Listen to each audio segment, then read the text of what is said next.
Everyone, welcome to my channel cheers to ज़िंदगी। मैं हूं श्वेता।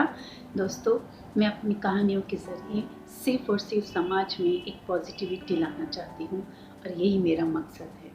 मेरी ये छोटी सी कोशिश अगर आपको पसंद आती है और मेरी कहानियाँ आपको पसंद आती हैं तो प्लीज़ मेरे चैनल को सब्सक्राइब कीजिए और मेरी कोशिश, मेरी कहानियों को लाइक और शेयर ज़रूर कीजिए। Thank you. और अब चलते हैं एक नई कहानी की ओर। दोस्तों, ये कहानी है एक गांव में रह रहे दो छोटे बच्चों की।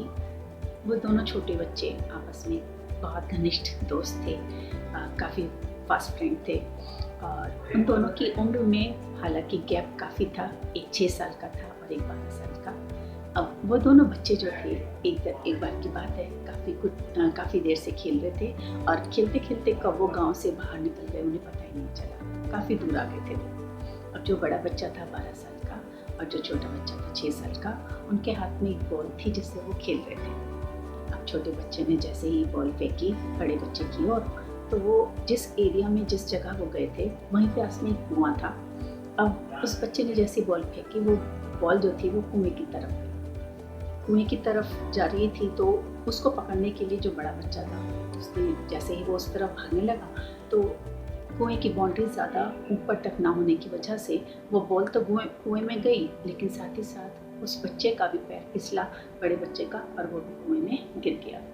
अब ये सब कुछ छोटा बच्चा देख रहा था। छोटा बच्चा बहुत घबरा गया, इतना घबरा गया कि उसे समझ ही नहीं आ रहा था वो क्या करे, कैसे करे, किस तरह से उस बड़े बच्चे को वो निकाले। उसने जो भी था उसके आसपास जो उसको मदद मिल सकती थी, क्योंकि आसपास कोई था ही नहीं आदमी, क्योंकि वो गांव से बहुत बाहर आ चुके थे, तो जो भी करना था उस बच्चे को करना था। बस उसने ये सोचा था कि उसको उस बच्चे को निकालना है कुएं से बाहर। तो उस छोटे से बच्चे ने क्या किया, एक बाल्टी पड़ी थी वहीं पे और एक रस्सी, उसने वो दोनों ही कुएं में डाल दी और उससे कहा बड़े बच्चे से कि भैया आप इसको पकड़ लो, मैं आपको बाहर निकाल लूँगा, खींच लूँगा। तो उस बड़े बच्चे ने उस बाल्टी को बहुत कस के पकड़ लिया और जो छोटा बच्चा था वो जितनी ताकत लगा सकता था अपनी पूरी ताकत उसके अंदर उसने झोंक दी और उस बड़े बच्चे को बाहर निकाल लिया। अब इस हादसे से दोनों ही बहुत डरे हुए थे और उन्होंने वापस अपने घर की राह पकड़ ली। वो घर पहुँचे और घर पे आके दोनों ने अपने अपने माता पिता को हादसे के बारे में बताया और दोनों के माता पिता बहुत ही ज़्यादा हैरान परेशान थे कि ये क्या बातें बना रहे हैं, पता नहीं कहाँ से कहानियाँ गढ़ लेते हैं। ऐसा भी होता है क्या, छोटा बच्चा इतना बड़े बच्चे को कैसे निकाल लेगा। बस उन्होंने इस बात पे विश्वास नहीं किया। जो बच्चे थे वो ये कह के थक चुके थे, लेकिन कोई इस बात पे विश्वास करना ही नहीं चाहता था। एट लास्ट वो दोनों बच्चे खा पी कर बाहर आए और वहाँ पे जो बुजुर्ग थे उस गाँव के, बहुत ही, उनके पास गए और वहाँ जाके बैठे और उन्होंने कहा, बाबा हमारे साथ ऐसे ऐसे हुआ, लेकिन कोई इस चीज़ को मानता ही नहीं, बल्कि हंस देते हैं और हमसे ये कहते हैं कि फालतू की कहानियाँ बनाना बंद करो। क्या आपको लगता है कि हम झूठ बोल रहे हैं? तो वो बाबा कहते हैं, नहीं बेटा, मुझे तो नहीं लगता, तुम कह रही हो तो ये सच होगा। थोड़ी देर के बाद उनके माँ बाप भी वहीं पे आए तो उन्होंने कहा कि बाबा ना जाने आज इन दोनों को क्या हो गया है, कैसी बहकी बातें कर रही हैं। कोई भला ऐसे हो सकता है, इतना छोटा बच्चा है, अपने से डबल उम्र, डबल ताकत रखने वाले बच्चे को कैसे वो बाहर निकाल सकता है, आपको लगता है ये सही है?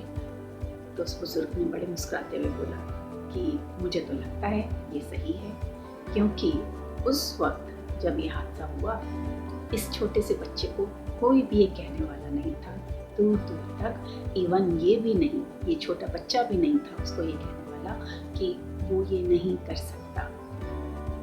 दोस्तों, हमारे साथ भी कई बार ऐसा ही होता है कि हम जिस काम को सोचते हैं कि ये हम नहीं कर सकते, अगर हमें कोई नहीं बोलता ना ये कि ये नहीं हो सकता, ये आप नहीं कर सकते, तो आप डेफिनेटली फिर भी कोशिश करेंगे उसका जाने की। लेकिन हमारे साथ क्या होता है ना कि हम जब भी कोई काम शुरू करते हैं ना, उससे पहले ये सब कहने वाले आ जाते हैं, तेरे बस की नहीं है, कईयों ने करके देख लिया है, तो भी नहीं कर सकता, और हम इसी बात को सच मान लेते हैं। आपको ये मेरी बात समझ में आई होगी ना कि मैं क्या कहना चाहती हूँ। सिर्फ मेरा ये कहने का मकसद है और मेरी कहानी के ज़रिए ये बताने का मकसद है कि हम सिर्फ और सिर्फ अपने दिल की सुने।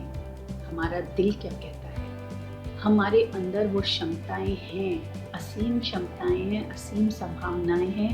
किसी के कहने से, किसी के बोलने से हमारे अंदर की वो क्षमताएं, वो संभावनाएं कम नहीं हो सकती। ज़िंदगी में कभी भी कोई ऐसा चैलेंज कोई आता है तो आप उसको एक बार अपनी तरफ से ज़रूर करने की कोशिश करें। बिना कोशिश के हार मत मानिए। धन्यवाद दोस्तों।